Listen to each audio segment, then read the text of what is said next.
Nous sommes avec Sylvain Kozorovic, qui est le dirigeant d'Expert for You. Bonjour. Bonjour, Est-ce que vous pouvez vous présenter et présenter votre activité?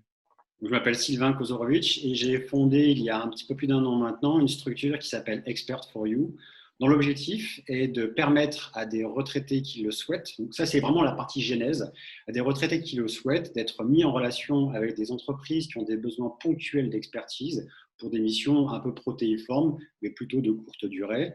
Et en regardant un peu le marché du travail, j'ai étendu cela aux 55 plus qui peuvent avoir des difficultés à revenir sur le marché du travail pour ceux qui sont en situation de chômage. Donc, sur la première catégorie, c'est ce qu'on appelle le cumul emploi-retraite. Exactement. En fait, ils travaillent dans le cadre du cumul emploi-retraite. D'accord. Est-ce qu'on peut expliquer un petit peu pour ceux qui ne connaissent pas ce que c'est que le cumul emploi-retraite et puis donner quelques critères qu'il faut pour en bénéficier? D'accord. Donc en fait, déjà, il y a tout un nombre de critères importants à respecter. Que vous soyez dans le privé, dans la fonction publique, déjà, ce sont des choses différentes. Donc si on prend le cas du privé, vous avez le droit à ce qui s'appelle le cumul emploi-retraite intégral, c'est-à-dire que vous pouvez gagner autant d'argent que vous voulez au-delà de votre pension de retraite si vous avez atteint le taux plein. Si vous n'avez pas atteint le taux plein, vous avez des conditions qui vous imposent de ne pas gagner plus en cumulé, c'est-à-dire entre votre pension de retraite et votre revenu issu de votre activité, supérieur à 1,5 SMIC, je crois, ou à la moyenne des 3 derniers mois de votre activité. Sinon, on vient écrêter votre pension de retraite en fonction de ce que vous avez pu gagner. Et par-delà cela, vous avez cette autre problématique qui vous avez une sorte de délai de carence qui vous interdit pendant 6 mois de retravailler pour votre ancien patron, enfin, votre ancienne entreprise, ce qui n'est pas le cas dans le cumul intégral, où là, vous pouvez un peu faire ce que vous voulez. On sait combien en France sont intéressés, enfin, utilisent le cumul emploi-retraite? Est-ce Il qu'il y y a a quelques aujourd'hui chiffres? 3,4%, je crois, entre 3 et 4% en fonction des statistiques, des retraités qui sont en cumul emploi-retraite. Et quand vous regardez les 56 et plus, il y a une analyse qui a été faite par un site qui s'appelle Parlons Retraite, qui disait que les 56 ans et plus encore en activité, 25% d'entre eux souhaitaient continuer à travailler. Donc vous avez un énorme delta au moment de la retraite. Et vous avez un énorme delta entre ceux qui souhaitent travailler, donc à quelques années de la retraite, et ceux qui effectivement travaillent. Bon, après, je pense qu'on ne passera jamais de 4 à 25 parce que sur cette période de vie, il peut se passer un nombre de choses, il peut être en bonne santé et autres. Mais je pense qu'il y a un potentiel au niveau des retraités qui souhaitent continuer à travailler, qui aujourd'hui pourra peut-être nous faire passer, doubler cette base de 4% à peu près. On connaît les motivations des retraités qui ont le cumul emploi-retraite? Alors en fait, la première raison, la première motivation à laquelle on pourrait penser, ce serait des éléments financiers. Eh bien non, en fait, ça arrive, mais ce n'est pas forcément l'élément principal qui fait reprendre une activité. La première raison, c'est garder du lien social. Ouais, la retraite, j'appelle ça un peu la petite mort sociale. Dès lors que vous avez fait toute votre carrière, vous avez existé par rapport à votre expérience professionnelle, et d'un coup, bah, vous perdez vos repères, vous perdez éventuellement l'émulation intellectuelle que vous pouviez avoir, vous perdez aussi vos collègues, donc toute cette interaction que vous pouviez avoir, et puis il se peut que votre femme ou votre mari ou vos amis continuent eux à travailler. Ce qui fait que vous pouvez, si vous n'avez pas préparé votre retraite, vous pouvez vous retrouver dans une sorte de néant qu'il faut continuer à entretenir. Donc ça, c'est vraiment le premier élément, c'est continuer à avoir du lien social. Le deuxième élément, c'est l'envie de continuer à apprendre. En fait, beaucoup de retraités se disent, bah voilà, moi j'ai une carrière intéressante, il y a une date couperet qui existe, j'ai souhaité liquider mes droits à la retraite, mais j'ai quand même envie de continuer à travailler un peu bah parce que voilà, j'ai envie de continuer d'être intellectuellement actif, ce qui est plutôt une bonne chose, puisque quand on regarde aujourd'hui les statistiques, il est démontré qu'une activité cognitive au moment de la retraite permet de retarder l'apparition d'Alzheimer. D'accord. Et Est-ce que effectivement, le dernier c'est point, c'est l'aspect financier, financier? mais qui est plutôt une cerise sur le gâteau. Est-ce que c'est réservé donc à des catégories supérieures, en fait, des gens qui ont des professions supérieures et intellectuelles, ou est-ce qu'on trouve tout type de métier dans le cumul emploi-retraite? Alors moi, je considère que tous les niveaux de l'entreprise, tous les niveaux hiérarchiques de l'entreprise ont des expertises qui sont importantes. Je prends souvent cet exemple-là. Vous prenez un cas qui était assez récent, une grande entreprise française d'automobile qui a eu des soucis avec son directeur général. L'entreprise a continué à tourner sans son directeur général. Effectivement, pour cette personne-là, cumuler emploi-retraite sera beaucoup plus simple.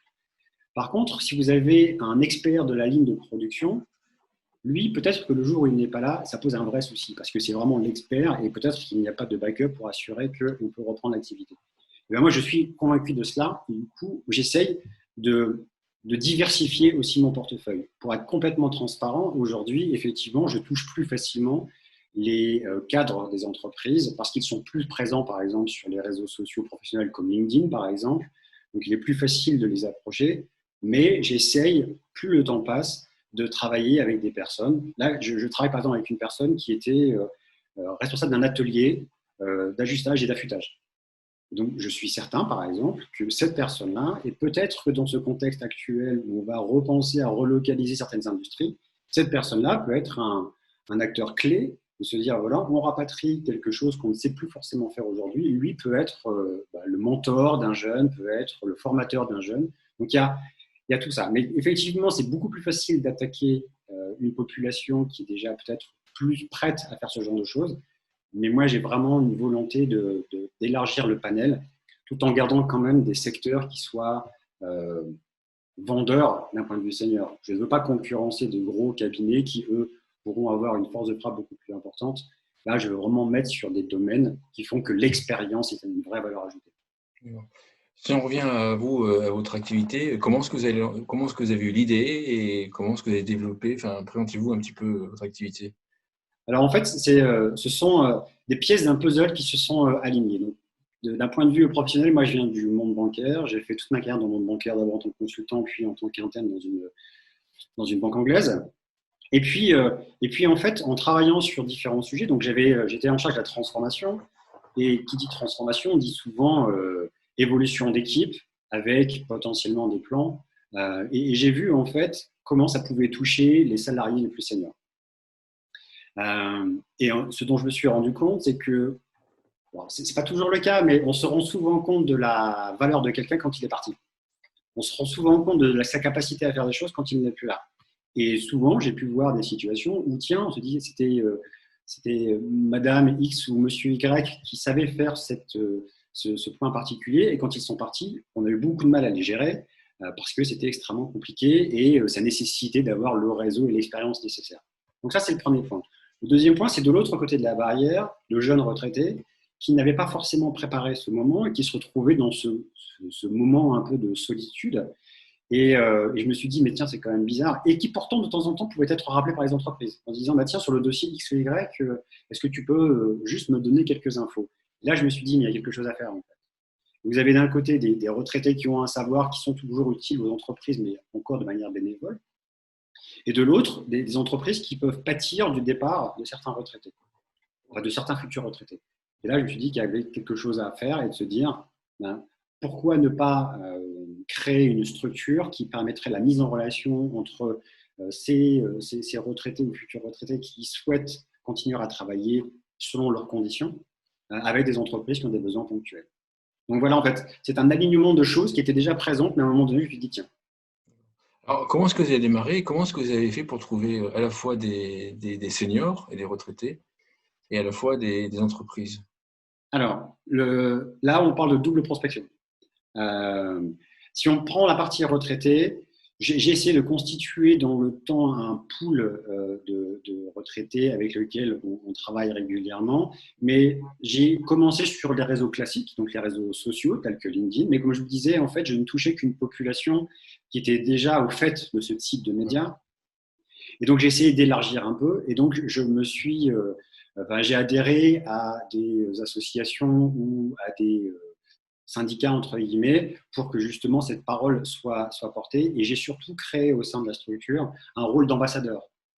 C'est-à-dire que moi, je peux porter la parole, mais les retraités qui me rejoignent et qui sont convaincus du bien fondé sont aussi, eux, des porte-paroles de la structure. Et eux-mêmes, dans leur propre réseau, ils ont des retraités. Et en fait, c'est aussi comme ça que je m'agrandis sur ce point de vue portefeuille. Et puis, en complément, il y a la partie entreprise.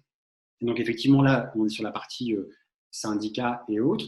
Et je compte aussi beaucoup sur les communications que l'on fait. On coécrit avec les experts des articles sur leurs propres expertises.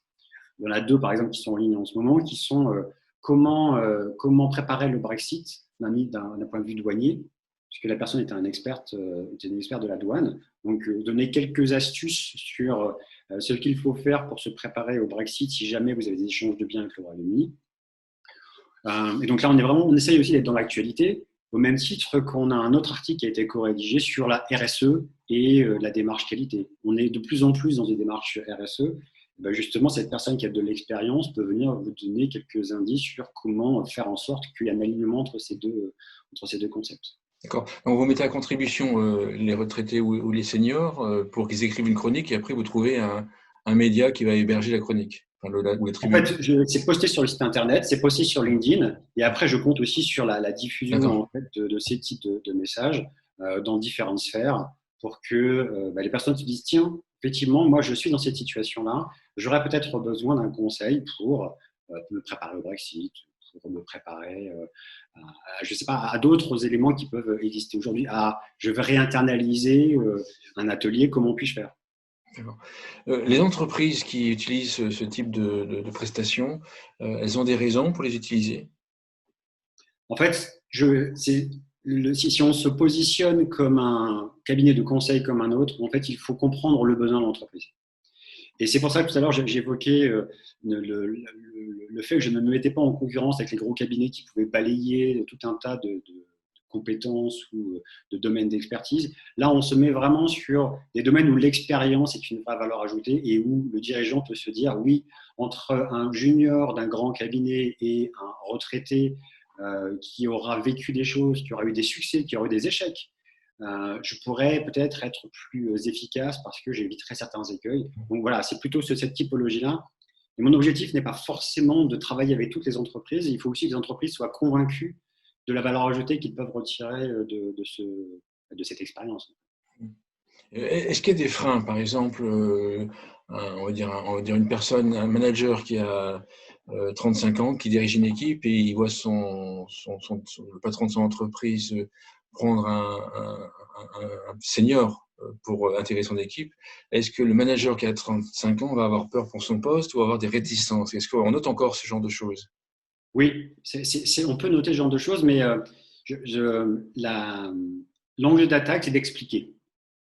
En fait, la peur vient souvent de l'incompréhension des uns et des autres. Je vais être un peu cru, mais vous avez d'un côté le jeune qui dit bah tiens, voilà un vieux con, et le vieux con qui parle d'un jeune con. Et en fait, on est vraiment dans cette perspective-là de se dire asseyons-nous et essayons de comprendre en fait quel va être l'apport de la personne. Elle ne vient pas pour prendre la place du plus jeune, elle vient pour accompagner.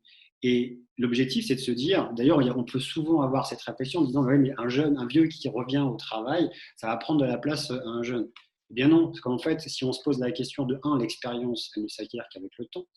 Et surtout, cette personne-là, si elle aide à développer l'entreprise, c'est une bonne chose parce que si l'entreprise se développe, alors on va peut-être ouvrir des postes qui seront accessibles à des plus jeunes. Donc cette opposition-là, elle est fortement ancrée et je pense que ça date des années 70 où on a mis en place l'après-retraite pour un peu tacler le chômage conjoncturel. Enfin, qui est devenu structurel pour le coup. Et en fait, on a commencé à mettre en place une sorte de guerre entre les générations qui n'est pas saine parce qu'au regard de tout ce qui peut se faire dans d'autres pays, dès lors que les emplois des jeunes sont assurés, vous avez les anciens qui sont aussi en emploi un peu plus important que ce qu'on peut avoir en France. Donc, oui, ça existe encore, mais l'objectif, c'est vraiment de détricoter ça et de les faire parler pour se faire comprendre et se dire on a un but commun à atteindre et notre objectif, c'est de mettre les forces et les compétences nécessaires pour le faire. On creuse un petit peu ce que vient de dire, en fait, ce qui est intéressant. Effectivement, on s'aperçoit que certains pays, dans les pays où on a mis des mesures d'âge, ou des programmes spécifiques pour les jeunes et programmes spécifiques pour les seniors, on s'aperçoit que le taux de chômage des jeunes et des seniors est plus élevé. Est-ce que vous savez expliquer ce phénomène-là? C'est-à-dire qu'en fait, dès qu'on prend des mesures d'âge ou dès qu'on prend pourquoi est-ce que c'est contre-intuitif et certains vont se dire mais non, on prend des mesures pour les jeunes et pour les seniors, le chômage devrait baisser pour les deux ou moins pour l'un et en fait on aboutit à l'effet inverse. Vous avez une explication à ce phénomène? Alors, je ne sais pas si c'est une explication, mais en tout cas, c'est un point de vue personnel sur le sujet. Je pense qu'on a un problème de mentalité, en fait. C'est un état d'esprit, en fait, qu'il faut changer. Vous pourrez mettre en place, vous pourrez légiférer de manière très importante sur l'emploi des jeunes, sur l'emploi des seniors. Si les entreprises ne sont pas convaincues, et les entreprises ne sont que des sommes d'individus, donc si les individus ne sont pas convaincus de la valeur ajoutée, de la diversité au sens large du terme, alors ça ne fonctionnera pas. Je prends d'ailleurs souvent un exemple comme celui, enfin, cet exemple-ci, c'est un truc, enfin, un dispositif, la disposition de la langue, je crois, qui a été créée dans les années 80, qui visait à taxer les entreprises qui se séparaient de collaborateurs de plus de 50 ans. Alors, je ne sais pas si c'est une situation typiquement française, mais l'effet inverse est arrivé, c'est-à-dire que les entreprises se sont séparées des personnes qui avaient 49 ans. Ah oui, bien sûr. Et donc, en fait, moi, je ne suis pas du tout en faveur de lois ou de règles qui feraient que nous serions obligés d'avoir un quota de retraités ou autre. Je pense qu'il faut travailler et c'est un long process. Cette image s'est construite en 40 ans du senior qui ne sert plus à rien. Ça va prendre du temps à détricoter tout ça. Mais moi, j'ai plutôt cette tendance à croire qu'il faut travailler au quotidien sur le sujet et avoir une vraie communication positive. Il y a de nombreuses expériences pour lesquelles les seniors sont très actifs, qui fonctionnent, mettons-les en valeur en fait. Ne mettons pas systématiquement dans les reportages que l'on peut voir à la télé les seniors comme des nantis, comme des personnes qui vivent au crochet de la société, parce que ça vous pouvez l'entendre de manière régulière. Ce n'est pas vrai. Montrons d'autres choses, montrons qu'il y a des seniors qui sont encore très très actifs. Et je pense qu'on aura aussi inversé cette tendance à se dire tout le monde a sa place dans la société, alors on pourra évoluer. Mais ça prend beaucoup plus de temps que légiférer. Et d'ailleurs, je pense que les différentes lois qui ont été passées n'ont pas forcément été convaincantes ni obtenu de grands succès. Si je vous dis que les seniors sont moins productifs, c'est vrai, c'est pas vrai? Et comment est-ce que vous abordez ça si je suis un chef d'entreprise, j'ai écouté, voilà, bon, je comprends la personne le senior que vous me proposez, le retraité que vous me proposez, je comprends qu'il a une expérience, je comprends qu'il va fitter dans l'entreprise, mais il est moins productif, donc il faut le moins le payer. Alors, il y a deux choses. Il y a d'un côté le côté productif et il y a le côté salaire. Effectivement, sur la partie salaire, aujourd'hui, d'ailleurs, si on reprend un peu les clichés qu'il peut y avoir dans l'entreprise, et là, je parle vraiment de l'entreprise, vous avez les seniors qui sont considérés comme trop payés et pas forcément suffisamment efficaces. C'est vraiment un cliché qui reste. Sauf qu'il y a beaucoup d'études qui ont été démontrées sur ce sujet de l'efficacité, que effectivement, si on devait travailler à la chaîne sur une base 100, le plus jeune en ferait peut-être 80 et le senior en ferait peut-être 70, mais peut-être que sur ces 70, il y en a 69 qui sont corrects, alors que pour le junior, il y en a 68 qui sont corrects, ou 69. Ce qui fait qu'on va peut-être plus vite sur certaines choses, mais le savoir et le savoir-faire font qu'on est peut-être moins sujet à l'erreur. D'autant qu'en plus, là, je parlais sur des choses peut-être un peu plus mécaniques ou techniques, mais d'un point de vue plus intellectuel, la même chose, si vous avez vécu des choses, il se peut que vous ayez moins vite dans certaines perspectives, mais vous avez un réseau, vous avez une expérience, vous avez vécu des choses qui vous permettent peut-être d'attaquer plus rapidement un sujet qu'une personne qui va partir dans tous les sens parce qu'elle a peut-être la méthode, mais elle n'a pas le vécu. Donc pour moi, ça c'est un vrai sujet. Après, effectivement, il y a l'aspect salarial. Et ça, je pense que c'est aussi dû à la construction salariale en France, où finalement, on gagne plus au fur et à mesure des années, sans forcément considération de l'apport vis-à-vis de l'entreprise. Et il y a peut-être une réflexion effectivement à avoir sur peut-être que j'interviens moins régulièrement dans l'entreprise, donc j'ai peut-être un salaire moins important. Et c'est un sujet très très sensible en France et je ne suis pas certain qu'on soit aujourd'hui prêt à le mener de front. Oui. Sur le premier point, il y avait une étude qui était il y a plus d'une dizaine d'années sur l'assurance maladie. Effectivement, ils avaient comparé sur la gestion des fiches de soins, en fait, les feuilles de soins qu'on remplissait encore à l'époque. Et ils avaient comparé les jeunes, le nombre de fiches de soins que traitaient les jeunes par rapport aux plus âgés. Donc, sur une petite courte durée, effectivement, sur quelques jours, en fait, on s'apercevait que les jeunes étaient plus productifs. Par contre, c'est exactement ce que vous avez dit, c'est-à-dire qu'en fait, le nombre de fiches qui avaient été mal rentrées, mal traitées, était plus important chez les jeunes que sur les plus âgés. Donc, en fait, au cumul, quand on faisait un zoom arrière et qu'on regardait sur une plus longue durée, en fait, sur plusieurs semaines, on s'aperçoit que c'était équivalent. C'est en fait que les jeunes étaient au final aussi, les plus âgés étaient aussi productifs que les plus jeunes. Exactement. En fait, je pense que quand on regarde l'efficacité, en fait, on regarde, on a une entrée, une sortie, et on regarde ce qu'il y a à la sortie. En fait, ce qui est important, c'est pas ce qui est à la sortie, c'est ce qui est à la sortie de qualité. Et je pense que quand on fait cette comparaison, effectivement, on arrive à des ratios qui sont à peu près similaires, qui font donc tomber ce cliché qui est que le senior est moins productif. D'accord. Si je suis un chef d'entreprise et qui écoute cet entretien, que je comprenne bien en fait, comment sont embauchés en fait ces seniors en fait, pour moi au niveau administratif, et quelles sont les durées moyennes de mission? Alors en fait, on est sur un modèle tripartite, à savoir que l'entreprise contracte avec Expert for You et moi je contracte avec le retraité qui est souvent dans un statut d'auto-entrepreneur ou en fonction du chiffre d'affaires qu'il envisage, il a créé une SASU par exemple ou une URL. Donc un chef d'entreprise qui est intéressé me contacte moi, on travaille sur la définition d'un besoin qu'il peut avoir et moi je regarde mon panel pour déterminer quelles pourraient être les personnes qui seraient susceptibles de répondre à ce besoin. Et après, on rentre dans une démarche classique d'entretien pour déterminer si effectivement il y a le fit qui va bien entre les personnes parce que je suis aussi convaincu d'une chose, c'est que faire du matching sur des compétences est une chose, mais pour que la valeur ajoutée soit au plus haut niveau, il faut aussi que les personnes, il y ait une certaine osmose dans la façon de travailler. Donc voilà comment ça fonctionne. Donc en gros, je canalise toutes les demandes et après, je vois avec les disponibilités des personnes et leur expertise. Et pour répondre au deuxième point sur les typologies de missions, en fait, elles sont vraiment protéiformes.